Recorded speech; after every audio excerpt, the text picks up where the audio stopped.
3 héros de la colonie de Montréal *** P. Dupuis 3 héros de la colonie de Montréal 1887 Messieurs Jacques Lemaître et Guillaume Vignal, prêtres de Saint-Sulpice. 1659 à 1661 y arrivée de Messieurs Lemaître et Vignal en Canada. Messieurs Jacques Lemaître et Guillaume Vignal quittèrent la France le 2 juillet 1659, fête de la Visitation. Sur le vaisseau qui les emportait, se trouvait Mademoiselle Mance, revenant après sa guérison miraculeuse et amenant 3 sœurs hospitalières, les sœurs de Brézol, Massé, Maillet, la sœur Borgioise et les sœurs Aimée Châtel, Catherine Crollo et Marie Raisin qui avec la sœur Borgioise formèrent le noyau de cette congrégation de Notre-Dame qui a rendu à notre pays des services si inappréciables, et près de 200 passagers. La traversée fut très pénible, à peine en mer, la peste se déclara sur le vaisseau, qui depuis 2 ans, ayant servi d'hôpital, en était infecté et un grand nombre de passagers furent violemment atteints de cette terrible maladie. Ce fut pour les hospitalières une occasion naturelle d'offrir leurs services pour soigner les pestiférés, desquels eurent commencé à donner leurs soins qu'on avait d'abord refusés, la mortalité diminua, pour cesser bientôt tout à fait, quoiqu'il y eût encore beaucoup de malades. Les hospitalières ne se prodiguèrent pas seules pour le soulagement des pestiférés. La sœur Borgioise, dit M. Dalian de Casson, fut bien celle qui travailla autant que toutes les autres pendant toute la traversée et que Dieu pourvut aussi de plus de santé pour cela.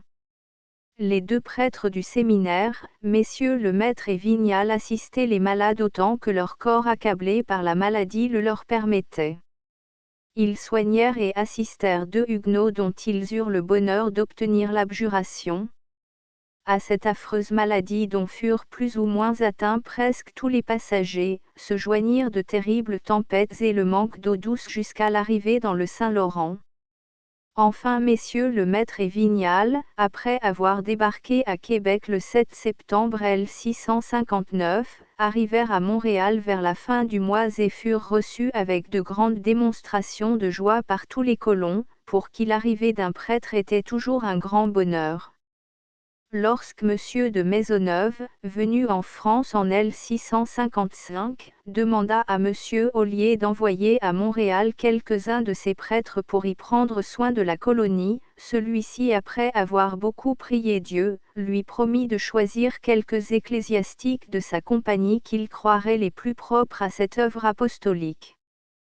Quand ces prêtres connurent ce dessein, tous briguèrent l'honneur de ce poste périlleux. L'un de M. Lemaître, en s'offrant, lui dit qu'une fois en Canada, il courait de toutes parts pour chercher des sauvages et irait même les trouver dans leur pays. Vous n'en aurez pas la peine répondit M.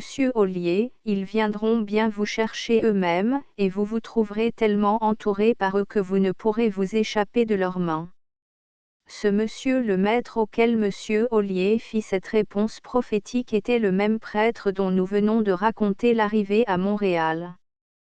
Les premières fonctions, celles d'économe, dont il fut chargé, ne paraissaient pas devoir donner raison à la prédiction de M. Ollier, aussi M. Lemaître, dont le plus grand désir était de se dévouer à la conversion des sauvages, ne les accepta que par obéissance. Cependant, espérant toujours qu'il arriverait à se trouver avec les Iroquois et qu'il pourrait exercer son zèle évangélique, il se mit sans tarder à apprendre leur langue.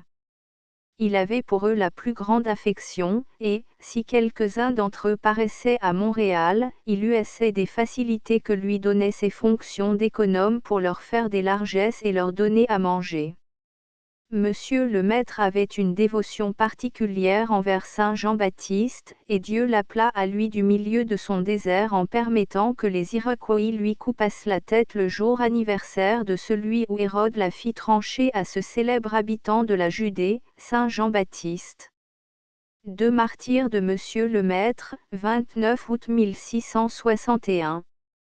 Ce jour-là, 29 août 1661, Monsieur Lemaître, après avoir dit sa messe, se dirigea vers la résidence de Saint-Gabriel, l'esprit préoccupé de la fête du jour, et désireux de sacrifier sa tête pour Jésus-Christ comme son saint précurseur. En qualité d'économe, il allait surveiller dans un champ 14 ou 15 ouvriers, chargés d'y retourner du blé mouillé. Chacun se mit à l'ouvrage de son côté, en laissant les armes dispersées en plusieurs endroits. Ils étaient d'autant plus imprudents en agissant ainsi qu'ils avaient dit eux-mêmes à Monsieur le Maître, quelques instants avant, qu'il y avait certainement des ennemis cachés non loin, à cause de quelques indices qu'il avait remarqués. Par suite de cet avis, Monsieur le Maître regardait de côté et d'autre dans les buissons pour voir s'il n'y avait pas des Iroquois en embuscade. En allant et venant, il tomba presque dans une de ces embuscades, car récitant alors les petites heures de la décollation de Saint Jean-Baptiste, et, obligé de tenir fréquemment les yeux sur son bréviaire, il ne put voir les ennemis que lorsque ceux-ci, après s'être approchés à petit bruit, sortirent du bois, et s'avancèrent vers lui dans l'intention de le prendre vivant, pendant que d'autres se mirent à courir sur les travailleurs. Monsieur le Maître, pensant au danger des Français plutôt qu'aux siens propres, résolut de disputer le passage aux Iroquois pour donner le temps aux colons de prendre leurs armes. Dans ce but il s'arma d'un couteau, dont il se couvrait comme d'un espadon, et se jeta entre les Iroquois et les travailleurs, en leur criant d'avoir bon courage et de prendre leurs armes pour défendre leur vie. Les Iroquois, voyant que ce prêtre leur barrait le chemin et les empêchait ainsi de tuer les Français, en conçurent un grand dépit. Ils ne craignaient pas d'être blessés par Monsieur le Maître, mais ils étaient curieux contre lui parce qu'ils ne pouvaient l'approcher pour le prendre vivant et surtout parce qu'il avait averti les travailleurs et leur donnait le temps de se rendre en bon ordre à la résidence. Aussi pour se venger de Monsieur le Maître, ils le tuèrent à coups de fusil. Quoiqu'ayant reçu plusieurs blessures mortelles, Monsieur le Maître eut encore le courage de courir vers ses travailleurs en leur recommandant de se retirer, puis il expira. Les relations des Jésuites de 1661 parlent comme suit de Monsieur le Maître et de sa mort. C'était trop peu pour notre malheur que tous les états, toutes les conditions, tous les âges eussent été cette année les victimes immolées à la fureur de nos ennemis. Il fallait pour mettre le comble à nos infortunes, que l'Église eût part à ces sanglants sacrifices, et qu'elle mêlât son sang avec nos larmes par le massacre d'un de ses ministres sacrés, Monsieur le Maître, homme également zélé et courageux pour le salut des âmes. Ce bon prêtre surveillant des travailleurs, et s'étant un peu retiré d'eux pour réciter son office plus paisiblement, reçut soudain une décharge de fusil. Blessé à mort, il alla rendre l'âme aux pieds des Français qui se trouvèrent in cantonment chargés de toutes parts, et investis par 50 ou 60 Iroquois, qui, sortant du bois comme des lions de leur caverne, jetèrent d'abord mort par terre un des Français, et en prirent un second en vie, bien résolus à n'en laisser échapper aucun. Mais les autres qui restaient mirent aussitôt la main à l'épée, et, animés d'un grand courage, se firent jour à travers de ces Iroquois et se sauvèrent à la résidence de Saint-Gabriel. Ainsi maîtres du champ de bataille, qu'on ne leur disputait pas, ces barbares tournèrent leur rage contre les morts, n'ayant pu le faire davantage sur les vivants. Ce fut d'abord sur Monsieur le Maître qu'ils s'en prirent, ils lui coupèrent la tête, ainsi qu'au travailleur Gabriel de Riez qu'il avait tué. Monsieur le Maître, né en Normandie, était âgé de 44 ans quand il fut tué. Pour bien montrer que dans la guerre qu'ils faisaient aux Français, ils avaient surtout en vue de combattre leur religion et sa propagation parmi eux, les Iroquois, après avoir tué Monsieur le Maître, poussèrent de grands huées de joie pour avoir ainsi mis à mort un ministre de notre sainte religion, une robe noire comme ils appelaient les prêtres. Puis, à ce que raconte la sœur Marie de l'Incarnation, un renégat qui se trouvait parmi eux enleva la soutane de Monsieur le Maître, s'en revêtit, et, ayant mis sa chemise par-dessus pour imiter le surplis, fit la procession autour du corps, en dérision de ce qu'il avait vu faire aux obsèques des chrétiens. Cet apostat marchait pompeusement ainsi couvert de cette précieuse soutane, en vue des Montréalais qu'il bravait avec insolence. 3 circonstances merveilleuses qui suivirent la mort de Monsieur le Maître. La mort de Monsieur le Maître fut accompagnée et suivie de circonstances merveilleuses dont nous trouvons le récit dans les écrits des contemporains de ce martyr. La sœur Borgioise, parlant de cette mort, dit qu'on regardait comme un fait constant que ce saint prêtre avait parlé après que sa tête avait été séparée de son corps. Elle ajoute aussi, Monsieur le Maître eut la tête coupée par les sauvages, le jour de la décollation de Saint Jean-Baptiste, proche Montréal, et l'on rapporte que l'on avait vu sur son mouchoir, dans lequel on avait emporté sa tête, les traits de son visage empreints si fortement qu'on pouvait le reconnaître. Quelque temps après, comme je me disposais pour aller en France, j'eus la pensée de m'assurer de ce fait, afin que, si on me demandait si cela était véritable, je susse ce que je devais en dire. Je fus donc trouver la vigne, que l'on avait ramenée du pays des Iroquois, car il avait été pris et les sauvages lui avaient arraché un doigt. Il me dit que cela était véritable, qu'il en était assuré, non pour l'avoir entendu dire, mais pour l'avoir vu, qu'il avait promis tout ce qu'il avait pu aux sauvages pour avoir ce mouchoir, les assurant que, quand ils seraient à Montréal, il ne manquerait pas de les satisfaire, ce que cependant ils ne voulurent pas accepter, disant que ce mouchoir était pour eux un pavillon pour aller en guerre, et qui les rendrait invincibles. Dans les annales des Hospitalières de Saint-Joseph nous lisons aussi, après que les Iroquois eurent décapité Monsieur le Maître, ils mirent sa tête dans un mouchoir blanc, qu'apparemment ils avaient pris dans la poche du défunt, et, l'ayant ainsi emporté dans son pays, il arriva une merveille qui mérite d'être décrite, pour votre édification. C'est que la face de ce serviteur de Dieu, et tous les traits de son visage demeurèrent sur la toile de ce mouchoir, en sorte que ceux qui avaient eu l'avantage de le connaître pendant sa vie, le reconnaissaient parfaitement. Ce qu'il y a de particulier, c'est qu'on ne voyait plus de sang au mouchoir qui était au contraire très blanc, mais il paraissait dessus comme une cire blanche très fine, qui représentait la face au serviteur de Dieu, ce qui ne peut pas être arrivé naturellement. Quelques-uns de nos Français prisonniers dans cette nation le reconnurent parfaitement.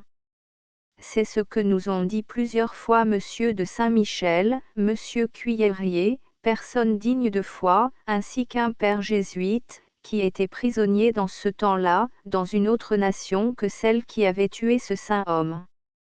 Il nous a dit en avoir ouï parler comme d'une chose très vraie, quoiqu'il ne l'ait pas vu lui-même, et que les sauvages en parlaient les uns aux autres avec étonnement, comme d'un prodige qu'ils reconnaissaient très extraordinaire. Ils ajoutaient que cet homme était réellement un grand démon, ce qui veut dire parmi eux un homme excellent et tout esprit. Ils conçurent même une vive crainte de cette image, dans l'appréhension où ils étaient que le défunt ne se vengeât et ne fît la guerre à leur nation. Le père jésuite ajoute, j'ai bien fait mon possible pour avoir ce mouchoir, mais je n'ai pu y réussir. Les Iroquois se cachaient de moi, à cause que j'étais une robe noire, comme le défunt, c'est pourquoi, pour se défaire de cette image, ils vendirent le mouchoir aux Anglais. Le père jésuite s'efforça de l'acheter de ces derniers, mais sans succès, les sauvages ayant menacé de les détruire s'ils le lui donnaient. Enfin, pour terminer, donnons le récit de Monsieur d'Alire de Casson. On raconte, dit-il, une chose bien extraordinaire de Monsieur le Maître, c'est que le sauvage qui emportait sa tête, l'ayant enveloppé dans le mouchoir du défunt, ce linge reçut tellement l'impression de son visage, que l'image en était parfaitement gravée dessus, et que voyant le mouchoir, on reconnaissait Monsieur le Maître. Lavigne, ancien habitant de ce lieu, homme des plus résolus, m'a dit avoir vu le mouchoir imprimé pendant qu'il était prisonnier chez les Iroquois et que ces malheureux y arrivèrent après avoir fait ce méchant coup. Il assure que le capitaine de ce parti, ayant tiré le mouchoir de Monsieur le Maître, à son arrivée, lui, Lavigne, ayant reconnu ce visage, se mit à crier « Ah ! Malheureux ! tu as tué Azonandio, c'était ainsi que les Iroquois appelaient monsieur le maître, car je vois sa face sur son mouchoir. Ces sauvages honteux et confus resserrèrent alors ce linge sans que jamais depuis il l'ait voulu montrer ni donner à personne, pas même au RP Simon le moine, qui sachant la chose fit tout son possible pour l'avoir. Étage M. d'Alire de Casson ajoute, je vous dirai qu'on m'a rapporté bien d'autres choses assez extraordinaires à l'égard de la même personne, dont une partie était comme les pronostics de ce qui devait lui arriver un jour, et l'autre se rapportait à l'état des choses présentes et à celui dans lequel apparemment toutes les choses seront bientôt. Monsieur le maître a parlé assez ouvertement, durant sa vie, de tout ceci à une religieuse et à quelques autres, pour que je fusse autorisé à en parler si j'en voulais dire quelque chose. Mais je laisse le tout entre les mains de celui qui est le maître des temps et des événements, et qui en cache la connaissance ou bien la donne à qui bon lui semble. On conçoit la réserve de Monsieur d'Alire de Casson, prêtre de Saint-Sulpice, parlant d'un de ses confrères, cette réserve est bien naturelle et pleine de délicatesse.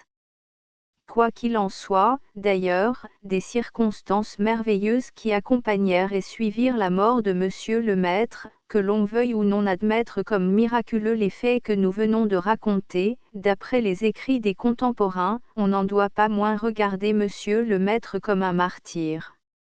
Sa mort a été prompte, il est vrai, il n'a eu à subir de la part de ses assassins ni supplice, ni torture, mais ce qui constitue le martyre ce n'est pas la longueur plus ou moins grande des souffrances endurées, ce n'est pas la cruauté plus ou moins raffinée des bourreaux, c'est la volonté de donner sa vie pour sa foi, pour son Dieu. Monsieur le maître avait cette volonté, il brûlait du désir d'être envoyé au Canada pour travailler à la conversion des sauvages et, dès le premier jour, il avait fait le sacrifice complet de sa vie pour gagner à notre Seigneur ces barbares idolâtres. 4 martyrs de Monsieur Vignal, 27 octobre 1661. Bien peu de temps, 2 mois à peine après que Monsieur Jacques le Maître eut reçu la couronne du martyr, la compagnie de Saint-Sulpice et la colonie furent de nouveau cruellement éprouvées par le massacre de Monsieur Vignal, prêtre de Saint-Sulpice. Comme nous l'avons déjà dit, Monsieur Vignal était arrivé à Montréal en même temps que Monsieur le Maître vers la fin de septembre 1659, et, comme lui il reçut la mort de la main de ceux pour lesquels il avait voulu souvent donner sa vie. Ayant succédé comme économe à Monsieur le Maître, Monsieur Vignal s'empressa de faire continuer la bâtisse qui devait servir de logement aux messieurs de Saint-Sulpice. Ceux-ci, depuis leur arrivée à Montréal, étaient logés provisoirement à l'Hôtel-Dieu, et en cette année 1661, ils faisaient bâtir, en face du fleuve, la maison du séminaire. Pour hâter son achèvement, Monsieur Vignal obtint de Monsieur de Maisonneuve l'autorisation d'aller avec quelques hommes chercher des pierres dans une petite île appelée l'île Axengrave-la-Pierre, située au-dessus de l'île Sainte-Hélène, justement vis-à-vis le port de Montréal. Dès que Monsieur Vignal eut obtenu l'autorisation de Monsieur de Maisonneuve, il ne songea qu'à s'embarquer promptement sans se préoccuper des Iroquois dont pourtant on avait signalé la présence dans l'île, et, à peine arrivé, lui et ses compagnons allèrent insouciamment à leur travail qui d'un côté, qui de l'autre, sans avoir même la précaution de prendre leurs armes avec eux. Un d'entre eux, dit Monsieur d'Alire de Casson, qui ne fut pas le moins surpris, alla vaquer à ses nécessités, se mettant sur le bord de l'embuscade des ennemis, auxquels il tourna le derrière. Un Iroquois, indigné de cette insulte, sans dire un mot, le piquait d'un coup de son épée. Cet homme qui n'avait jamais éprouvé de seringue si vive et si pointue, fit un bond en recevant cette piqûre, et se mit à courir à la voile vers ses compagnons.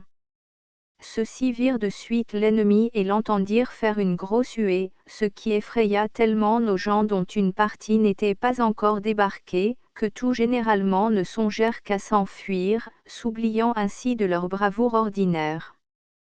Malheureusement, le chef de cette petite troupe, Claude de Brijac, jeune gentilhomme de 30 ans, venu à Ville-Marie comme soldat, par pur motif de religion, dans l'intention d'y sacrifier sa vie pour l'établissement de l'Église catholique et dont M. de Maisonneuve avait fait son secrétaire particulier, n'était pas encore débarqué. En voyant l'épouvante et la déroute des Français, il se jette à terre en encourageant ces hommes à la résistance. Ces exhortations ne produisirent aucun effet sur ces soldats épouvantés, qui ne secondèrent nullement les efforts de leur chef, et laissèrent ainsi la victoire aux Iroquois. Quoique seul, M. de Brijac par sa fière attitude effraya les sauvages et les arrêta pendant quelque temps, ce qui permit aux Français de fuir et les empêcha d'être tout faits prisonniers. Mais bientôt les ennemis voyant M. de Brijac tout seul, devinrent plus courageux et se jetèrent sur lui.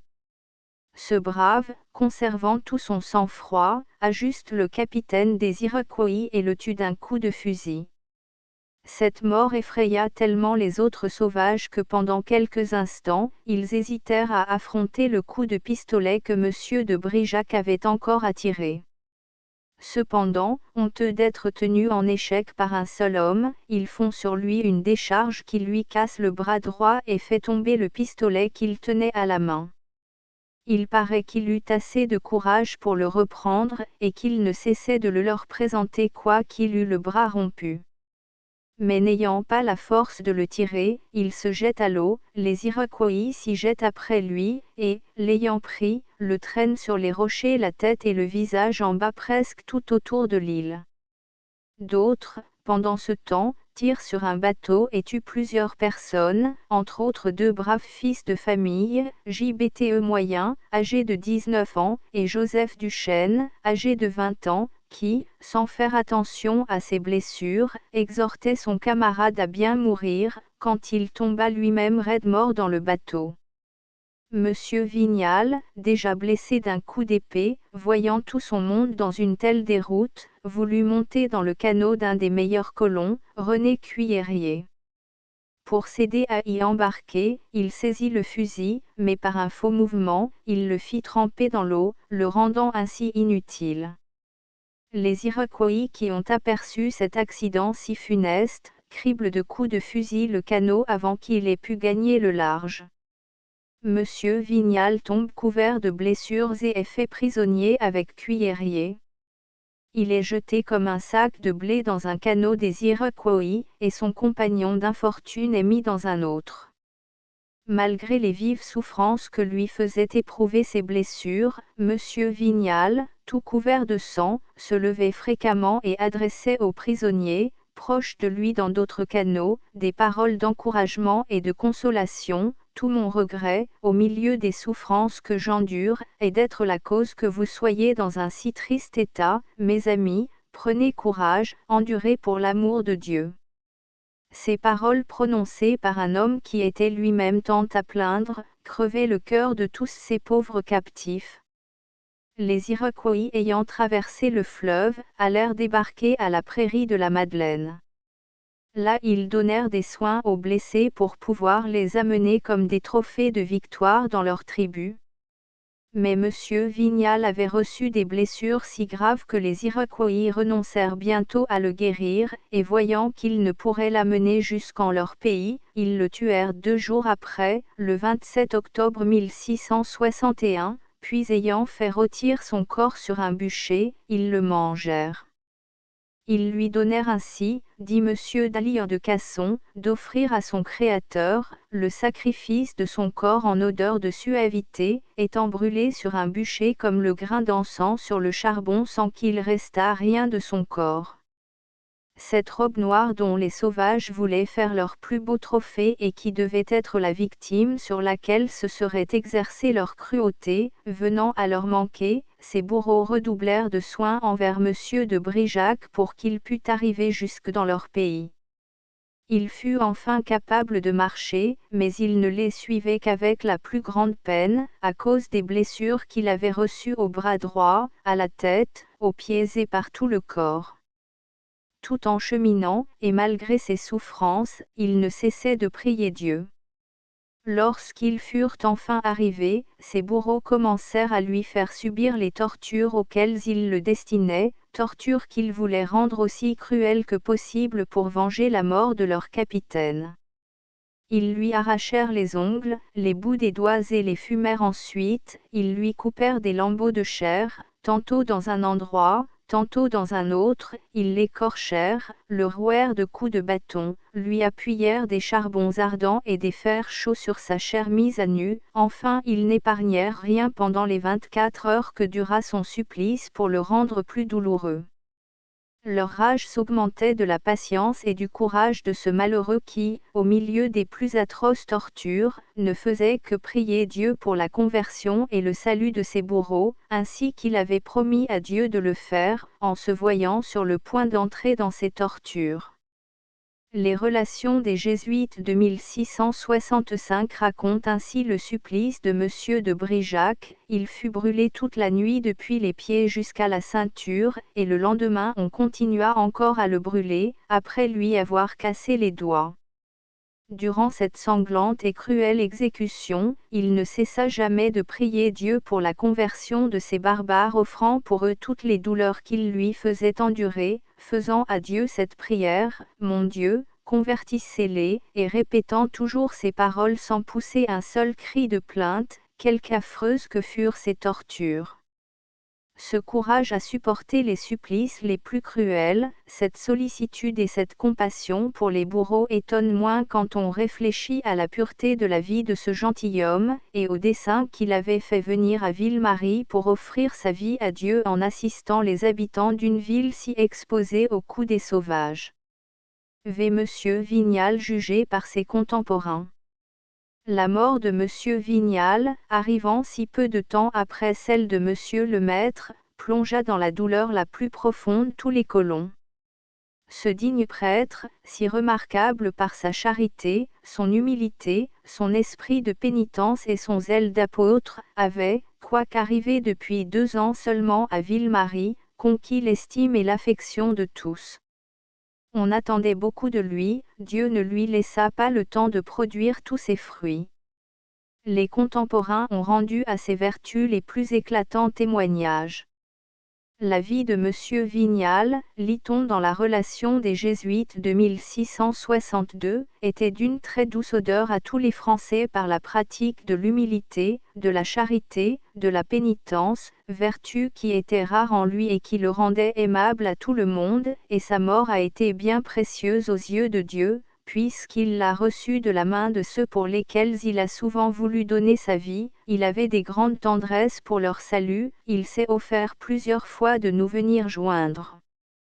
Quand nous étions à Onontague, afin de travailler ensemble à la conversion de ces barbares. Il l'aurait fait si sa complexion et ses forces eussent correspondu à son courage. Ce fut surtout aux hospitalières de Saint-Joseph, dont Monsieur Vignal était le supérieur et le confesseur, que cette mort fut sensible. Elles en parlaient ainsi à leurs sœurs de France: nous nous flattions de posséder longtemps Monsieur Vignal, qui nous avait été donné en remplacement de Monsieur le Maître, mais Dieu en a disposé autrement et lui a fait éprouver le même sort qu'à ce dernier. Étant allé avec quelques ouvriers à l'île à la Pierre, il fut reçu par les Iroquois qui le prirent et le tuèrent. Ce sont là des circonstances bien douloureuses pour ses amis, mais particulièrement pour nous qui en sommes vivement affligés. Il était très porté pour nos intérêts, et nous affectionnait beaucoup. Monsieur Vignal, comme tant d'autres colons qui avaient abandonné position du monde, affection de famille, patrie pour venir en Canada conquérir à Dieu des âmes, s'était consacré au service du divin Maître, service qui, ainsi qu'il nous l'a appris lui-même, doit être une lutte.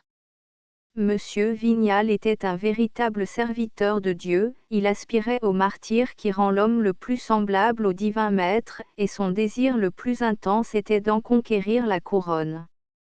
Dieu exauça le désir de ce saint prêtre et, pour prix de ses vertus, il lui donna la récompense la plus enviable pour toute âme vraiment chrétienne, le martyre. Le major Lambert Closs 1641 à 1662 y des qualités et du courage de Lambert Closs. C'était un homme dont la piété ne cédait en rien à la vaillance, et qui avait une présence d'esprit tout à fait rare dans la chaleur des combats. Il a tenu ferme, à la tête de 26 hommes seulement, contre 200 Onontaguerons, combattant depuis le matin jusqu'à 3 heures de l'après-midi, quoique la partie fût si peu égale. Il leur a souvent fait lâcher prise, les repoussant des postes avantageux et même des redoutes dont il s'était emparé, et a justement mérité la louange d'avoir sauvé Montréal et par son bras et par sa réputation. Aussi a-t-on jugé à propos de tenir sa mort cachée aux ennemis de peur qu'ils n'en tirassent un avantage.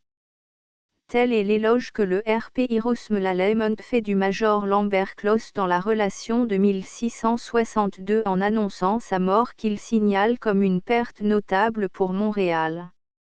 Cet éloge ajoute le révérend père, nous le devions à sa mémoire puisque Montréal lui doit la vie.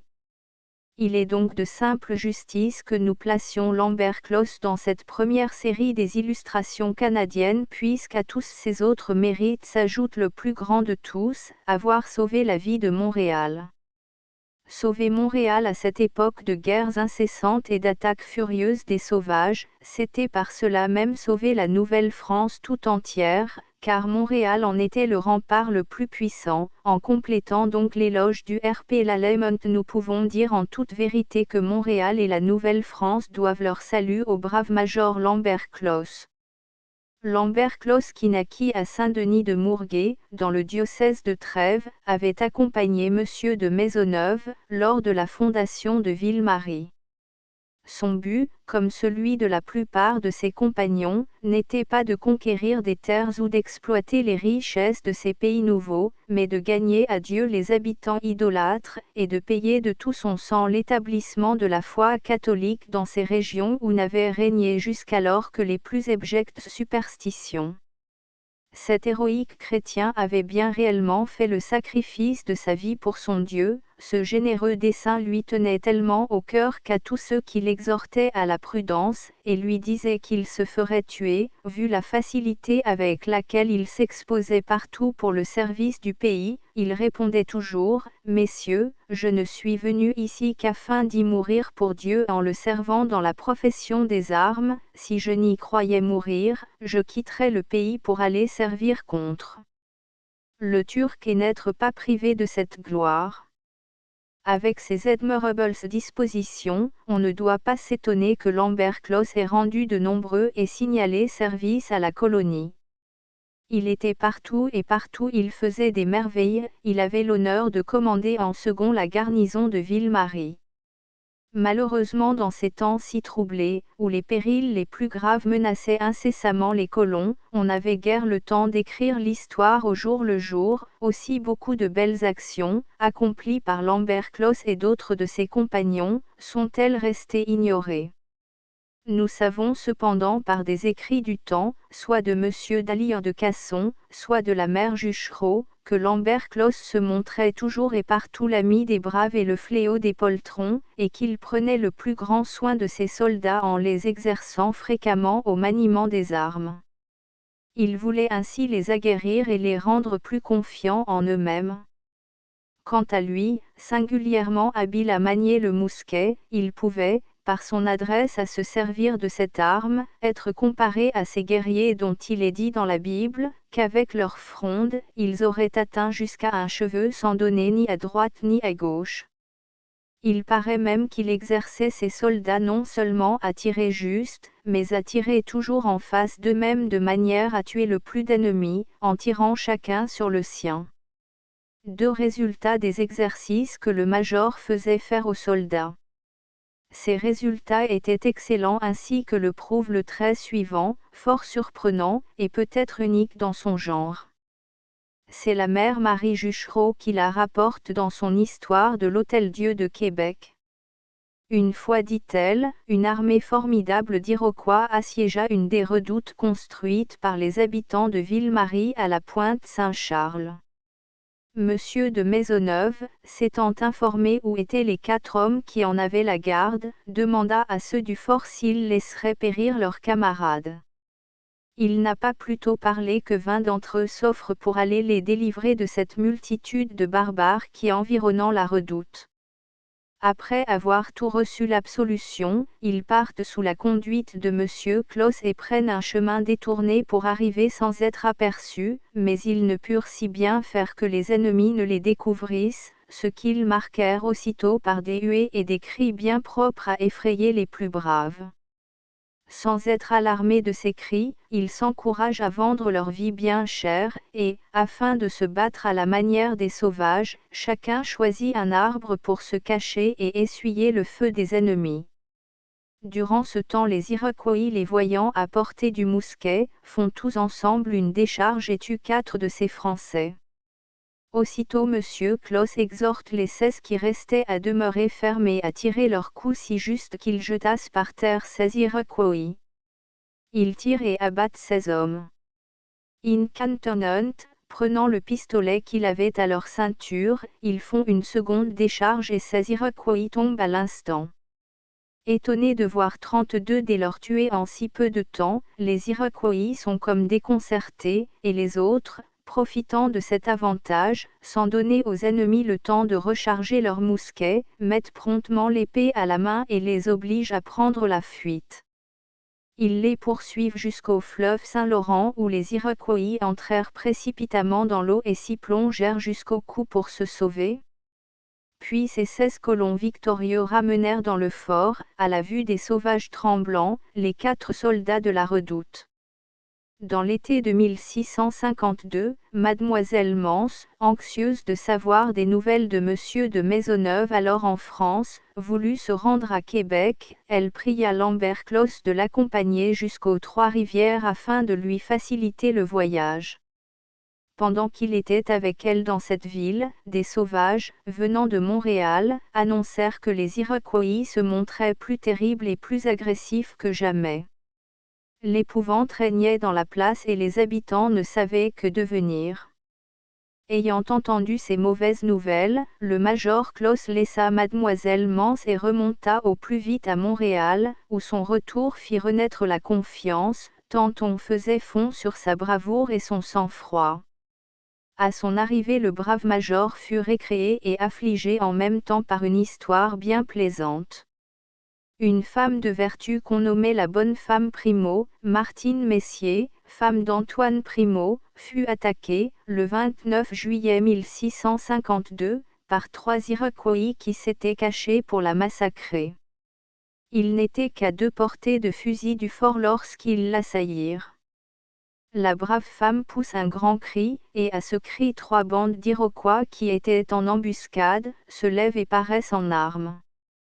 Les 3 premiers Iroquois se jetèrent sur elle pour la tuer à coups de hache. Martine Primo se défend comme une lionne, bien que n'ayant pour seules armes que ses mains et ses pieds. Au 3e coup de hache, elle tombe à terre, comme morte, alors un des Iroquois se jette sur elle pour la scalper, et emporter sa chevelure comme trophée.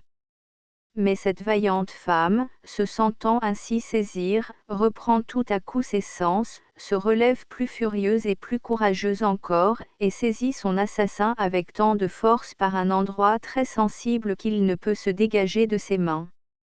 Il lui donnait toujours des coups de hache sur la tête, et toujours elle le tenait avec autant de force. Elle s'évanouit enfin une seconde fois et donne ainsi à l'Iroquois la liberté de s'enfuir. C'était la seule chose à laquelle il pensait à ce moment, car il était sur le point d'être enveloppé par des colons qui accouraient au secours de la bonne femme Primo.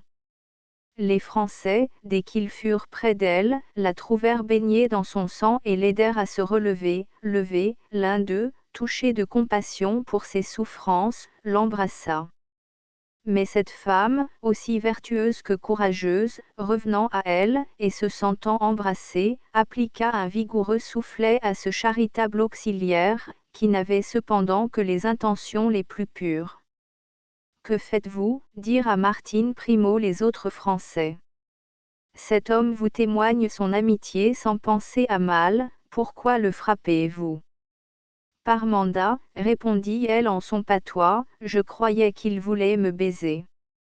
Le courage et la vertu de cette femme ont inspiré à Monsieur Daly de Casson les réflexions suivantes, c'est une chose étonnante que ces profondes racines que jette la vertu dans un cœur. L'âme de cette héroïne était prête à sortir de son corps, son sang avait quitté ses veines et la vertu de pureté était encore inébranlable en son cœur. Dieu bénisse le noble exemple que, dans cette occasion, cette bonne personne a donné à tout le monde pour la conservation de cette vertu.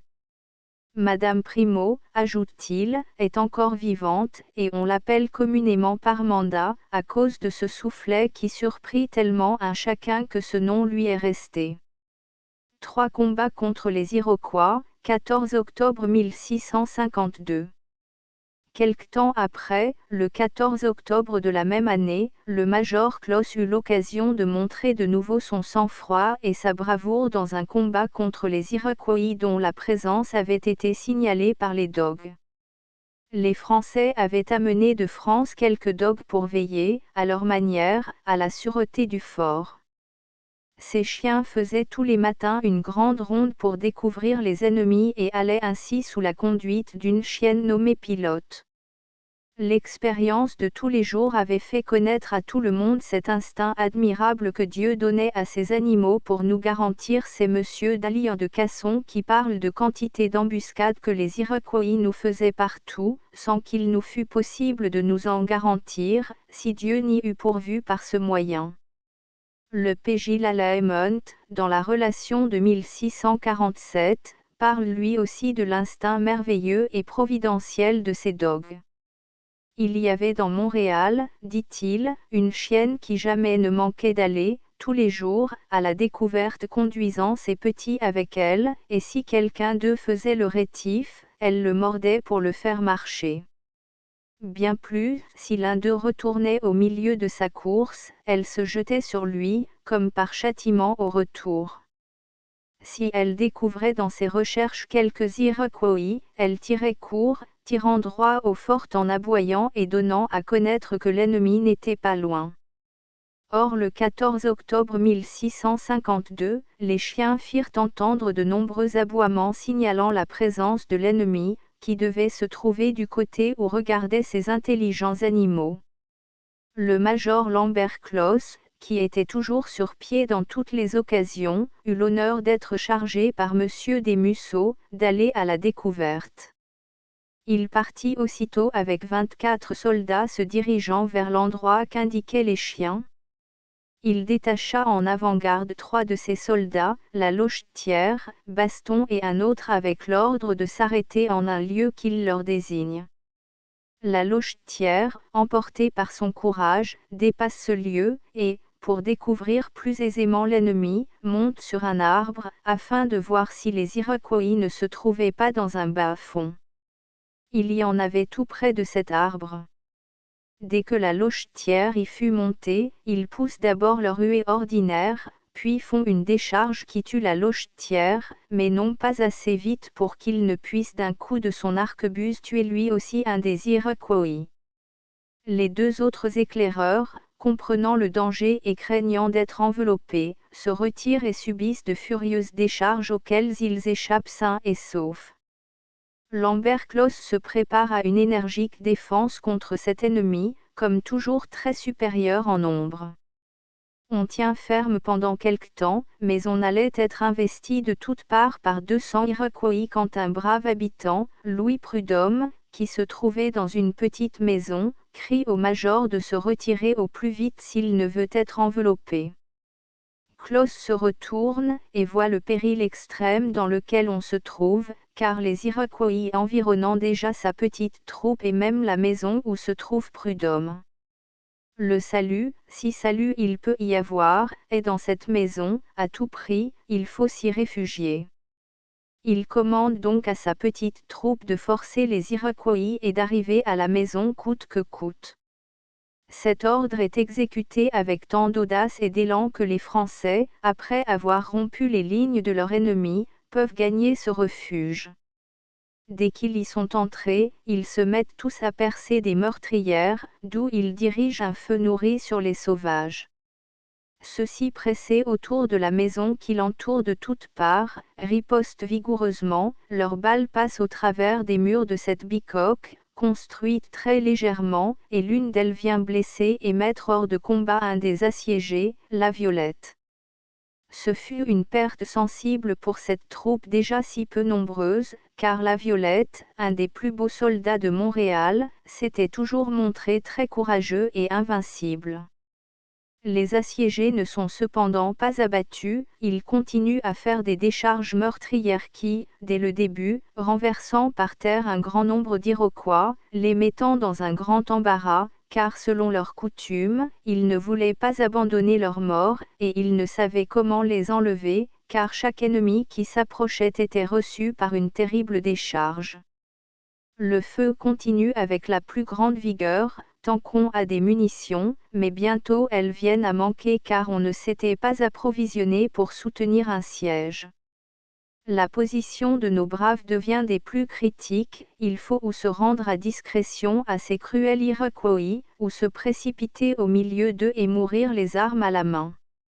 Le major Closs a la charge de cette petite armée, et doit tout faire pour la sauver, et ne s'abandonner lui et les siens que lorsque tous les moyens, tous les expédients auront été épuisés. Il aperçoit une chance de salut, il va essayer. On peut encore être sauvé si quelqu'un a assez de courage pour se rendre jusqu'au fort et en ramener des munitions. À peine a-t-il indiqué cette chance suprême que Baston, excellent coureur, s'offre à lui pour tenter l'aventure. Le major, transporté de joie d'un tel dévouement, prodigue à ce brave les témoignages d'amitié, il fait ouvrir la porte et protège la sortie de cet audacieux soldat par des décharges bien nourries.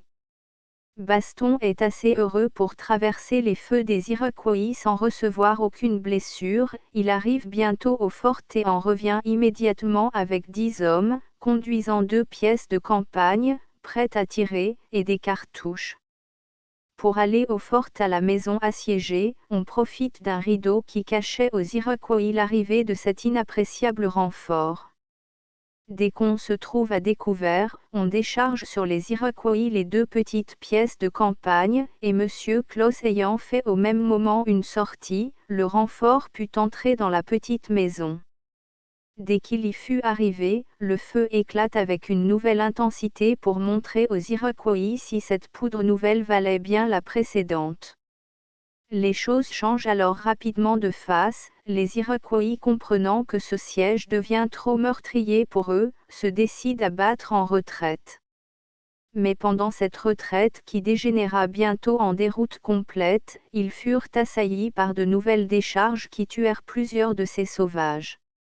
On ne put savoir les pertes qu'ils firent dans cette rencontre si meurtrière pour eux, parce que, quoiqu'ils aient eu beaucoup de morts, ils les emportèrent presque tous et parce que, selon leur habitude, ils se gardèrent de se vanter des gens qu'ils avaient perdus. Il est vrai, dit M. Daly de Casson, en parlant de ce combat, que les Iroquois n'ont pu se taire absolument et que, exagérant leurs pertes, ils les ont exprimées en ces termes, « Nous sommes tous morts ». Quant aux blessés, ils ont avoué dans la suite 37 guerriers complètement estropiés par suite de cette action. Au sujet de la coutume des Iroquois d'emporter leurs morts, voici ce que remarque M.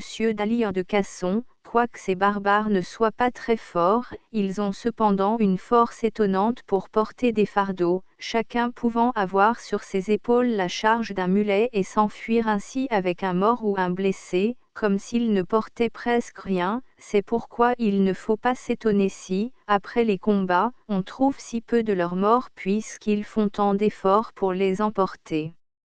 Quant aux Français, ils ne perdirent dans ce combat qu'un seul homme, la Lochetière, et n'eurent qu'un blessé, la Violette.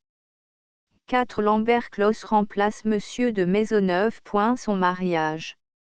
Vers la fin de 1655, Monsieur de Maisonneuve passe en France.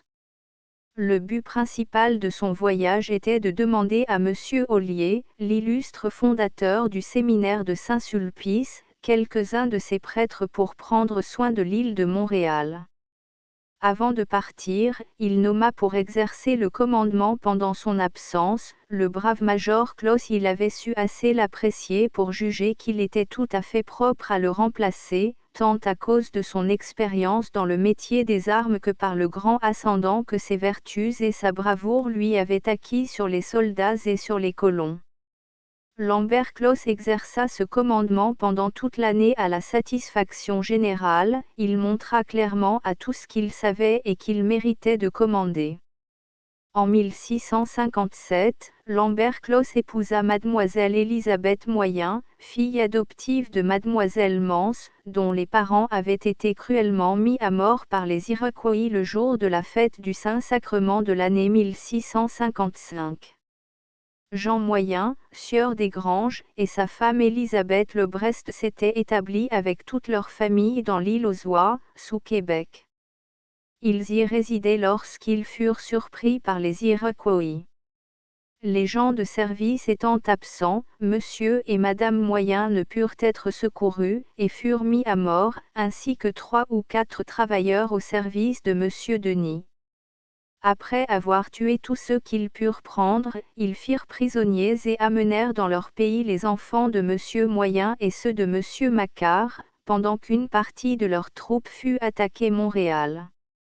Mais là ils éprouvèrent des échecs et eurent plusieurs des leurs faits prisonniers, entre autres un de leurs capitaines La Plume. Un échange de prisonniers se fit peu après, entre les Français et les Iroquois, par lequel les demoiselles Élisabeth et Marie Moyen et les 2 filles de monsieur Macquart furent rendues à la liberté. Mademoiselle Mance les reçut à l'Hôtel-Dieu et témoigna à ses orphelines l'affection et la sollicitude d'une mère. Le 21 novembre 1657, fête de la présentation, eut lieu à Montréal la première nomination des marguilliers, à la joie de tous les colons qui voyaient ainsi le commencement de l'organisation de leur chère paroisse. Parmi les plus heureux, se trouvait le major Claus qui, à cette occasion, donna à l'église Notre-Dame 250 livres, et quelques jours après 325 pour reconnaître la protection dont les avait entourés leur puissante patronne. Mort de Lambert Claus, 16 février 1662. Nous voici arrivés à une date fatale, 16 février 1662, date à laquelle Lambert Claus perdit la vie. Sa mort fut incontestablement la perte la plus grande qu'eût faite Montréal depuis sa fondation. Aussi la mort de ce brave, de ce chrétien qui s'était illustré par tant de beaux faits d'armes et par de si éclatantes vertus, plongea elle dans le deuil toute la colonie. Ce fut le 16 février que ce malheur arriva. Ce jour-là, le major, toujours prêt à exposer sa vie pour protéger les colons en danger, était accouru à la tête de quelques braves au secours de travailleurs attaqués par des Iroquois. Il se trouvait avec lui un Flamand qui lui servait de domestique. Les Iroquois faisaient contre les Français un feu terrible qui effraya tellement ce lâche serviteur qu'il se hâta de prendre la fuite, abandonnant ainsi Lambert Claus. Un autre serviteur nommé Pigeon, à cause de sa petite taille, fit montre au contraire dans cette rencontre d'un grand courage, et s'avança tellement au milieu des ennemis qu'il ne dut qu'à l'extrême rapidité de sa course d'échapper à leurs balles. Si le Flamand, dit M. Dallier de Casson, avait eu le courage du Pigeon français qui était son compagnon, monsieur le major serait peut-être aujourd'hui encore en vie, car ce Pigeon fit merveille et s'exposa si avant que s'il n'eût eu de bonnes ailes pour s'en revenir, il eût été perdu lui-même et ne fût jamais revenu à la charge.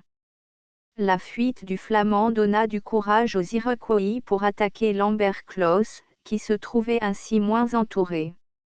Ne perdant rien de son sang-froid et de son courage, le major ainsi délaissé, s'apprête à combattre héroïquement, et si Dieu n'eût permis que ces 2 pistolets n'eussent raté, l'un après l'autre, il eût probablement changé la fortune du combat, ou, tout au moins, fait éprouver aux Iroquois de sérieuses pertes.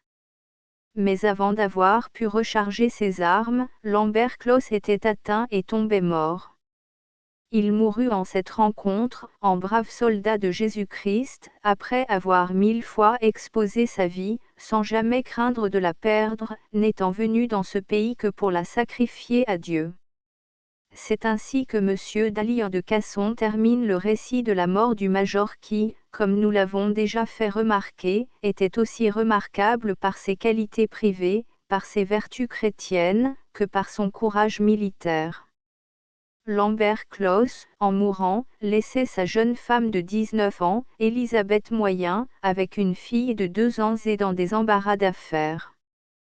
Sa mère adoptive, mademoiselle Mance qui l'aimait comme si elle eût été sa propre fille, s'engagea à payer annuellement aux créanciers les sommes qui leur étaient dues, et madame Closs détacha pour la même fin 10 arpents de son fief.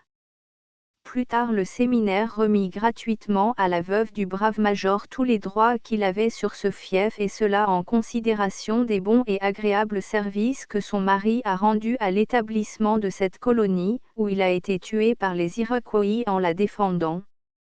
La mort de Lambert Closs, par suite des difficultés des communications, ne fut connue à Québec qu'à la fin de mars, elle y excita, comme à Montréal, des regrets universels.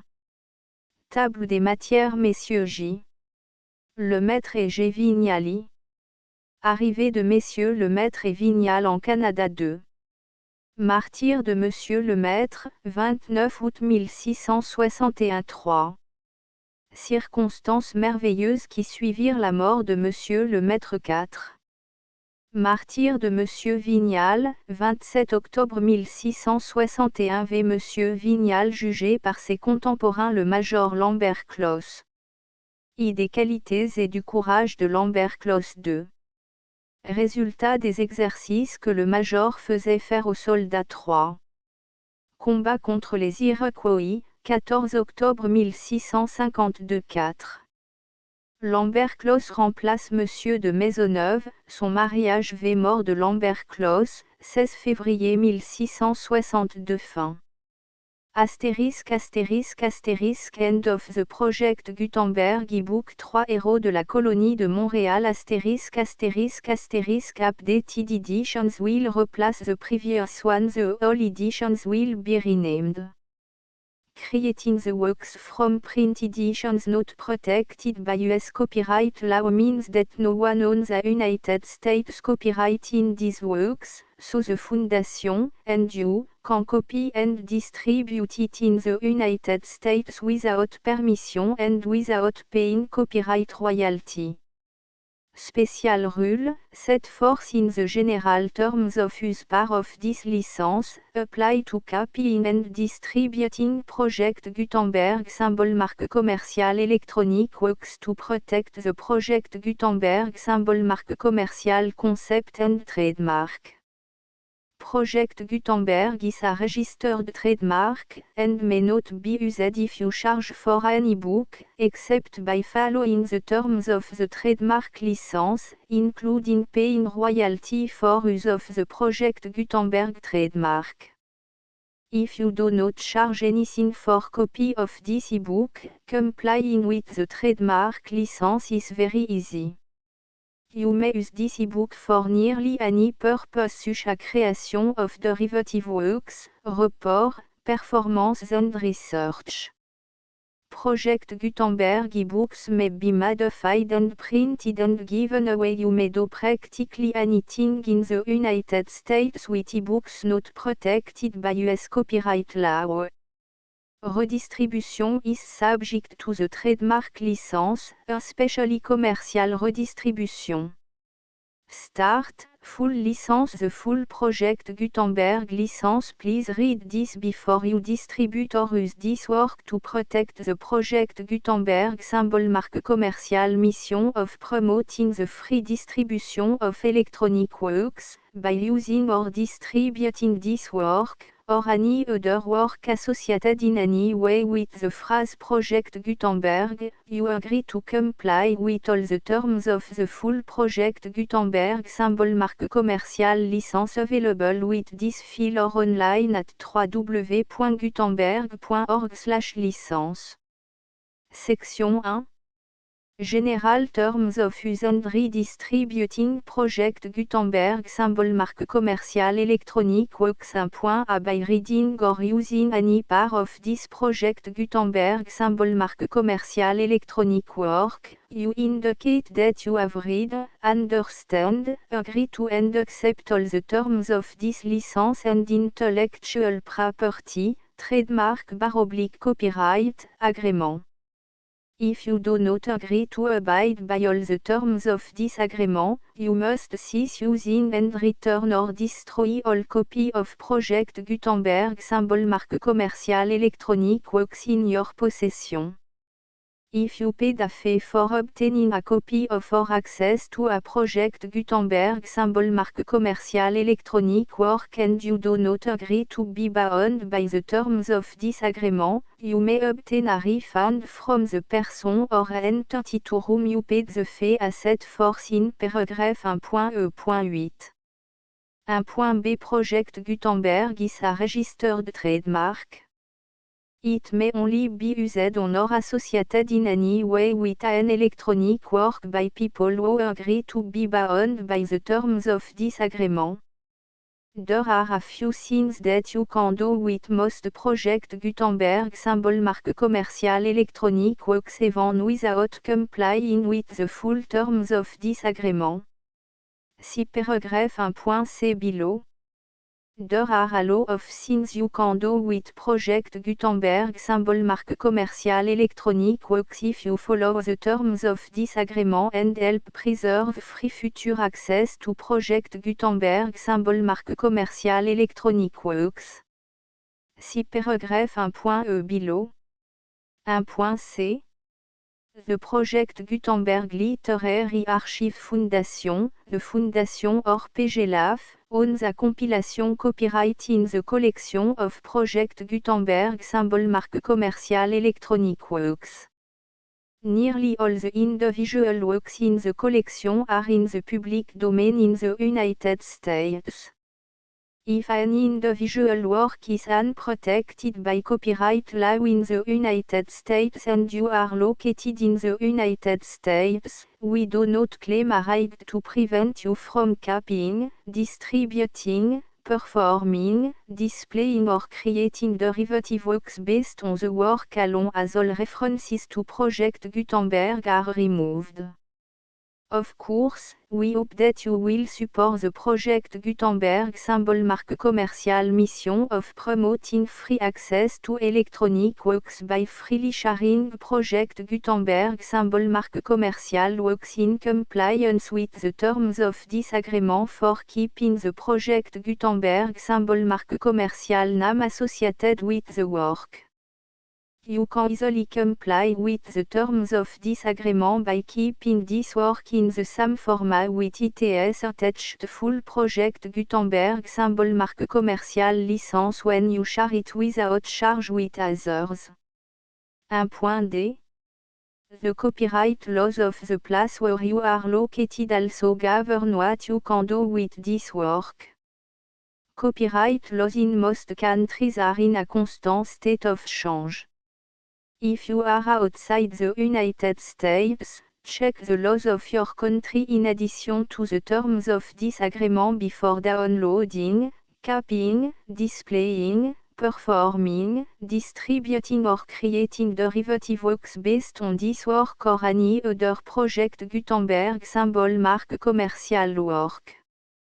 The Foundation makes no representations concerning the copyright status of any work in any country other than the United States.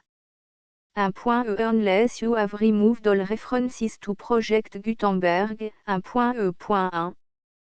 The following sentence, with active links to, or other immediate access to, the full Project Gutenberg Symbol Marque commerciale license must appear prominently whenever any copy of a Project Gutenberg Symbol Marque commerciale work, any work on which the phrase Project Gutenberg appears, or with which the phrase Project Gutenberg is associated, is accessed, displayed, performed, viewed, copied or distributed. This ebook is for the use of anyone anywhere in the United States and most other parts of the world at no cost and with almost no restriction whatsoever.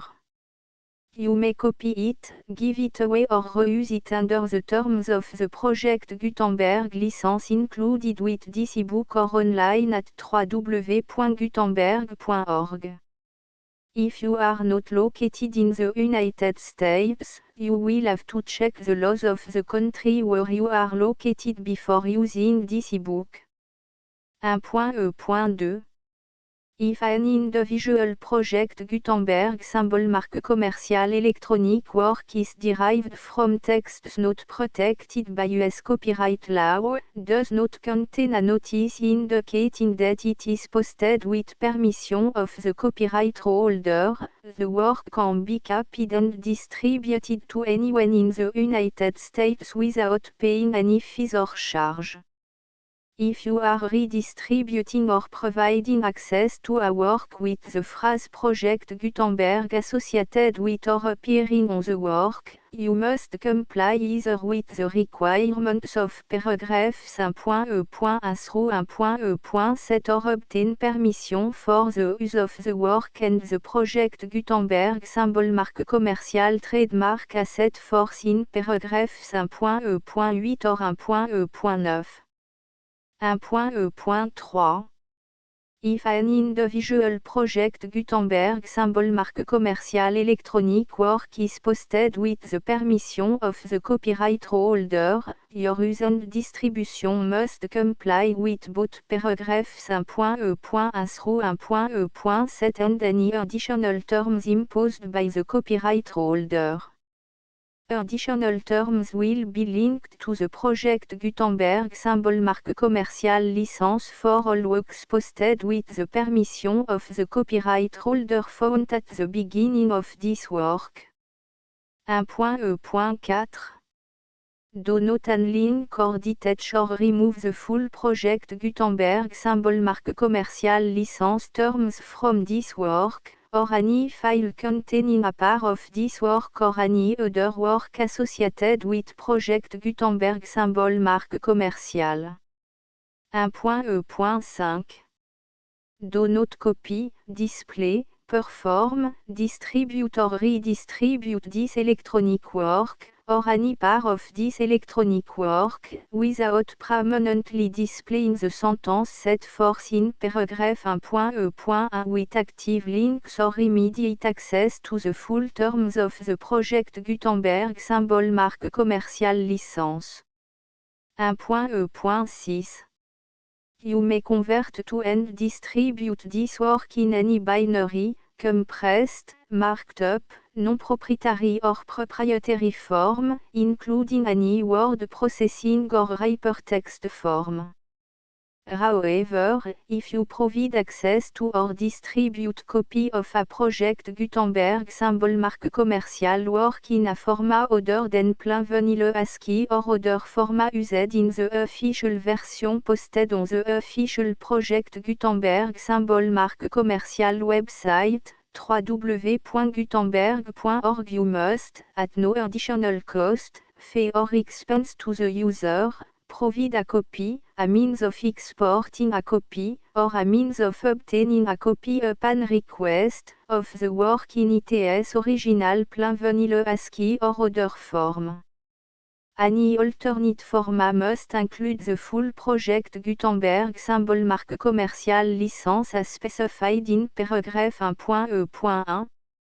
1.E.7 Do not charge a fee for access to, viewing, displaying, performing, copying or distributing any Project Gutenberg symbol marque commercial works unless you comply with paragraph 1.E.8 or 1.E.9.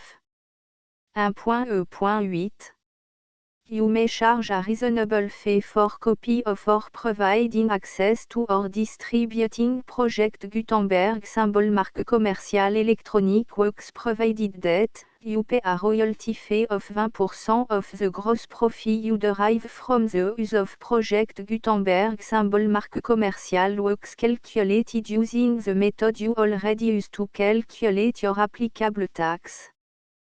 The fee is owed to the owner of the Project Gutenberg symbol marque commerciale trademark, BU et HAS agreed to donate royalty under this paragraph to the Project Gutenberg Literary Archive Foundation. Royalty payment must be paid within 60 days following each date on which you prepare, or are legally required to prepare, your periodic tax returns. Royalty payment should be clearly marked as sent to the Project Gutenberg Literary Archive Foundation at the address specified in Section 4, Information à bout donation to the Project Gutenberg Literary Archive Foundation. You provide a full refund of any money paid by a user who notifies you in writing, or by email, within 30 days of receipt that S// does not agree to the terms of the full Project Gutenberg symbol marque commercial license. You must require such a user to return or destroy all copy of the works possessed in a physical medium and discontinue all use of and all access to other copy of Project Gutenberg symbol marque commercial works. You provide, in accordance with paragraph 1.f.3, a full refund of any money paid for a work or a replacement copy, if a defect in the electronic work is discovered and reported to you within 90 days of receipt of the work. You comply with all other terms of this agreement for free distribution of Project Gutenberg symbol marque commercial works. 1.e.9 If you wish to charge a fee or distribute a Project Gutenberg symbol marque commercial electronic work or group of works on different terms than are set forth in this agreement, you must obtain permission in writing from the Project Gutenberg Literary Archive Foundation, the manager of the Project Gutenberg symbol marque commercial trademark. Contact the Foundation à set forth in section 3 below. 1.f1.f.1 Project Gutenberg volunteers and employees expend considerable effort to identify, do copyright research on, transcribe and proofread works not protected by US copyright law in creating the Project Gutenberg symbol marque commercial collection. Despite these efforts, Project Gutenberg symbol marque commercial electronic works, and the medium on which they may be stored, may contain defects such as, but not limited to, incomplete, inaccurate or corrupt data, transcription errors, a copyright or other intellectual property infringement, a defective or damaged disk or other medium, a computer virus, or computer code that damage or cannot be read by your equipment.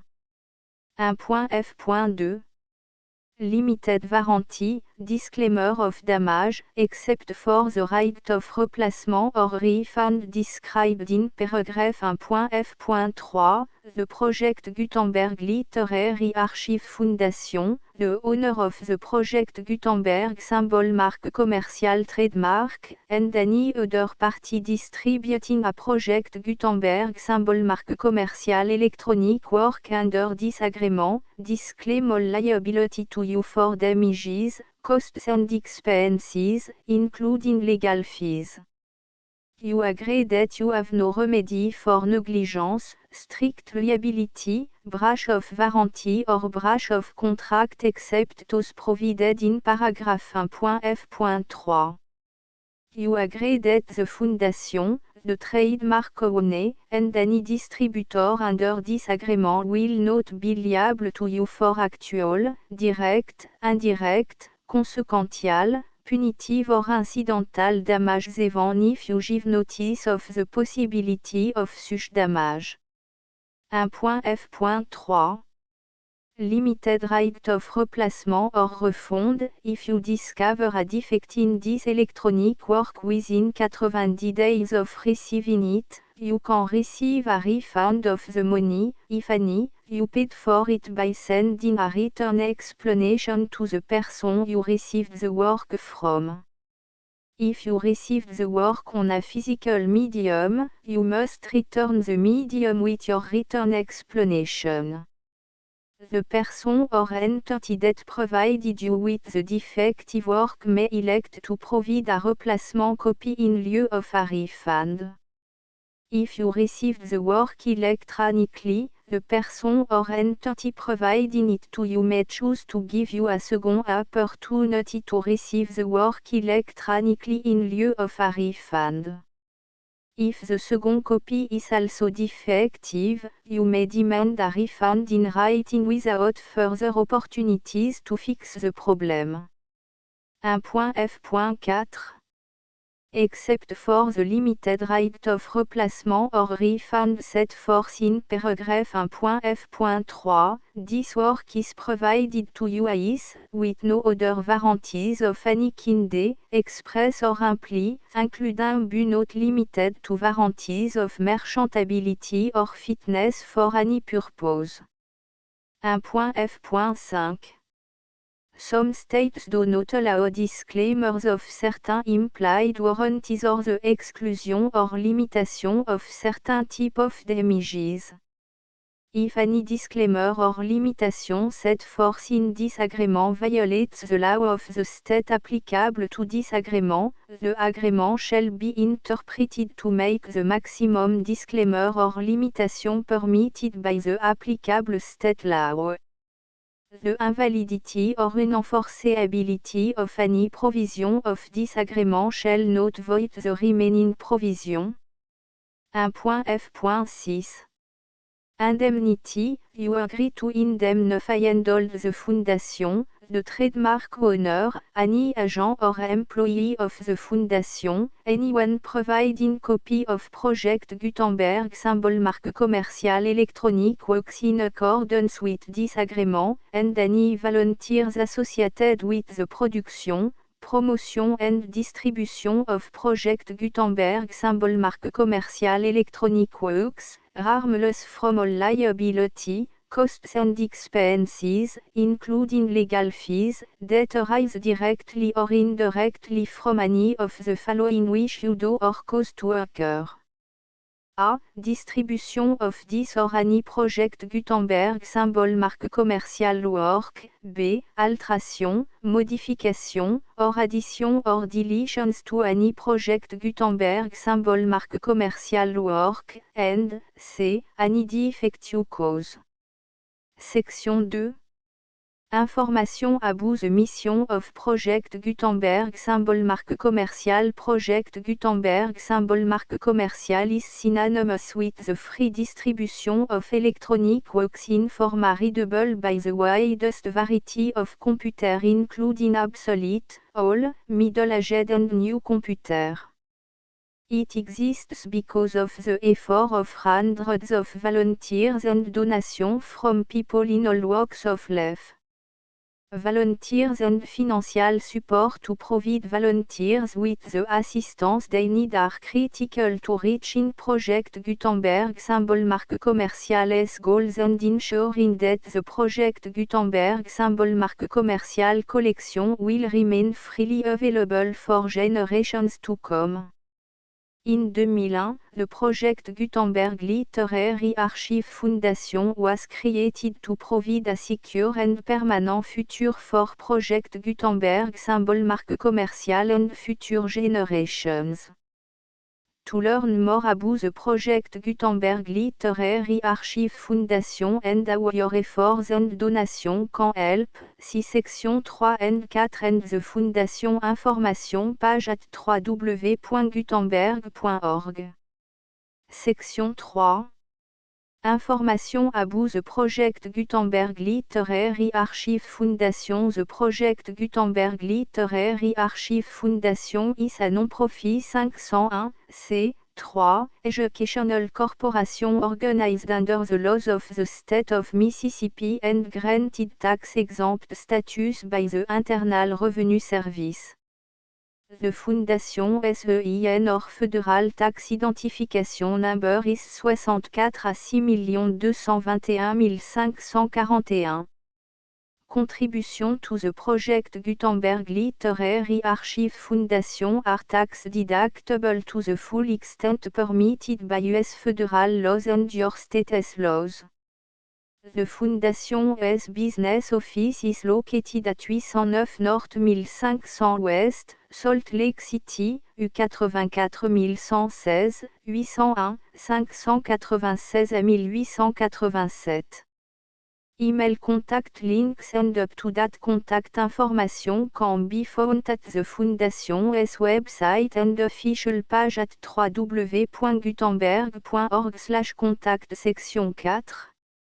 Information about donation to the project Gutenberg Literary Archive Foundation. Project Gutenberg symbol marque commercial depends upon and cannot survive without widespread public support and donation to carry out its mission of increasing the number of public domain and licensed works that can be freely distributed in machine-readable form accessible by the widest array of equipment including outdated equipment.